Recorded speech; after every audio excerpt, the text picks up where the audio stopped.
Today in the AFC South, we had two big signings. One of these players was already with the team, the Jacksonville Jaguars, signing Evan Engram to 3 years, $41.25 million, 24 of which is guaranteed. That's from Ian Rappaport. Also from Ian Rappaport of the NFL Network, DeAndre Hopkins headed over to the Tennessee Titans on a 2-year deal worth up to $32 million, with the first year being $12 to $15 million. There's a lot of incentives in that deal. It seems like the Titans were willing to pay him enough to outbid other possibly interested teams. We know that DeAndre Hopkins was likely looking for more than that, but he took what he could get, and frankly, I think he probably picked the right division to go to a team, because if he's wanting to win a lot of games, being in the AFC East is a tough sell. So regardless, these are the two big signings here on Sunday, July 16th. And I wanted to talk a little bit about which one of these signings is bigger, because I have actually a pretty strong opinion that the Tennessee Titans may have actually made a legitimate bid to save their playoff hopes before ever playing a game. So before we get into that, I want to talk about Evan Engram just a little bit. Really important to lock him up for a few years here for the Jacksonville Jaguars, because now they have this big, fast, strong tight end that's going to be integral in the passing game lockdown, and provided that he can stay healthy and pick up where he left off in 2022, this would seem like a really good signing of a really important playmaker, a guy that can sort of present a lot of challenges for the defense when it comes to matching up. So I love that signing just in general. I'm really happy to see Evan Engram coming back at all. I know at the end of 2022, there were those questions, but the team locked him up with that franchise deal, and now he has a 3-year contract. So good on Evan Engram, good on the Jacksonville Jaguars locking up one of their playmakers. The DeAndre Hopkins signings, though, this to me is the best thing the Titans could have possibly done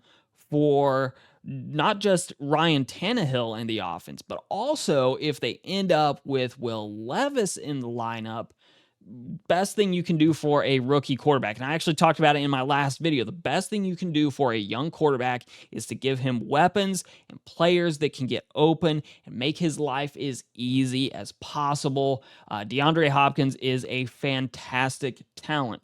And to sort of drive that home a little bit, I wanted to compare the division champion Jaguars weapons to the weapons of the Tennessee Titans, because there's a huge difference in the passing game when we look back at 2022. So looking at those weapons going into 2023, Calvin Ridley for the Jaguars, we know these names. Calvin Ridley, Christian Kirk, huge names at the wide receiver positions. Evan Engram coming back, Zay Jones, and then, of course, Travis Etienne out of the backfield. Always a potential target out of the backfield in the passing game. The Titans, though, they're throwing weapons.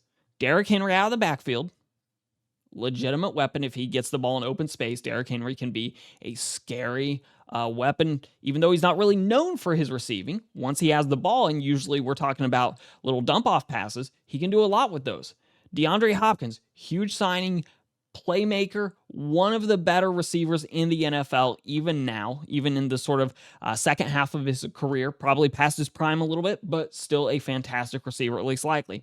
Treylon Burks, who less than 500 yards as a rookie last year. And I'm going to come back to that number, 500 yards, in just a second here. They have a Conwo, tight end. Again, not a ton of yardage coming out of that. And, of course, DeAndre Hopkins is the one new to the team. The one weapon they lost was Bobby Trees. That would be Robert Woods at the wide receiver position. And the reason I bring up Robert Woods, he was the only Titans receiver in 2022 to top 500 yards. The only one. And he barely topped it. He was something like 527, if I remember right. I just looked it up a few minutes ago, but I think it was 527. So the Titans were setting their quarterbacks up for failure heading into the 2023 season by adding at least one really, really strong weapon.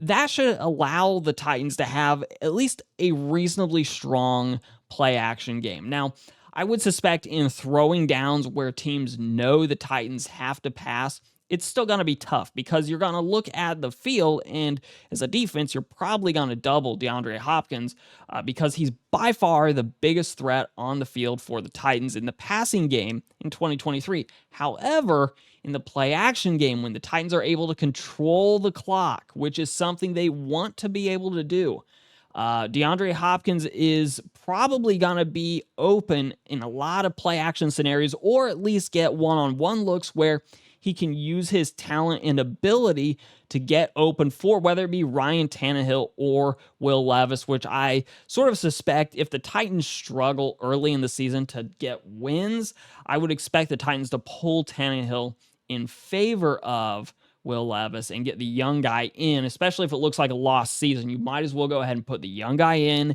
get a good look at him. It's really hard to get a good look at a rookie quarterback or any young quarterback if you don't at least have some weapons that are giving him some legitimate targets that are open. And we all know with young quarterbacks, the game is moving quicker than it did in college.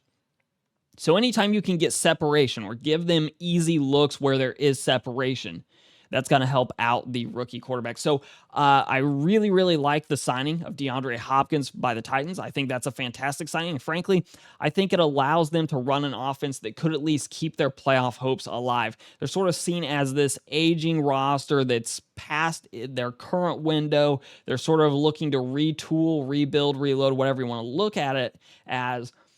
DeAndre Hopkins allows them to at least have a potentially competitive offense, though I think there's some serious question marks about whether or not they can control the ball, control the game, because that's going to be their style. They're going to want to bleed the clock, run a play-action style offense, use Derrick Henry to set up the throwing game. And for a rookie quarterback like Will Levis, if he ends up in the game, that play-action game allows him to have quick, easy targets to potentially open receivers. So big signing there by the Tennessee Titans. The Evan Engram one, don't get me wrong, I absolutely love it for the Jaguars, locking him away for 3 years. That's a great signing to me because that gives Trevor Lawrence a lot of targets both this year, the following year, and the year after that. Evan Ingram's going to be a major piece to that puzzle, but the Titans are at least making an effort here to stay competitive in the AFC South in 2023. They are not willing yet to cede the division over permanently to the Jacksonville Jaguars. So should be interesting when the Jaguars and the Titans play each other twice this year, and I will definitely be interested to see how DeAndre Hopkins handles playing with Ryan Tannehill or a rookie quarterback in an offense that could struggle a little bit to move the football. Of course, we always want to hear your thoughts and comments. Which of these two signings do you view as the bigger deal? Is it Evan Engram being locked away for a few years by the Jaguars, or is it DeAndre Hopkins coming to Tennessee to help out Ryan Tannehill and or Will Levis in that offense? Let us know in those comments down below. Otherwise, like, share, subscribe, and YouTube will give you a few more videos from this channel for you to watch, and I will see you all in the next one.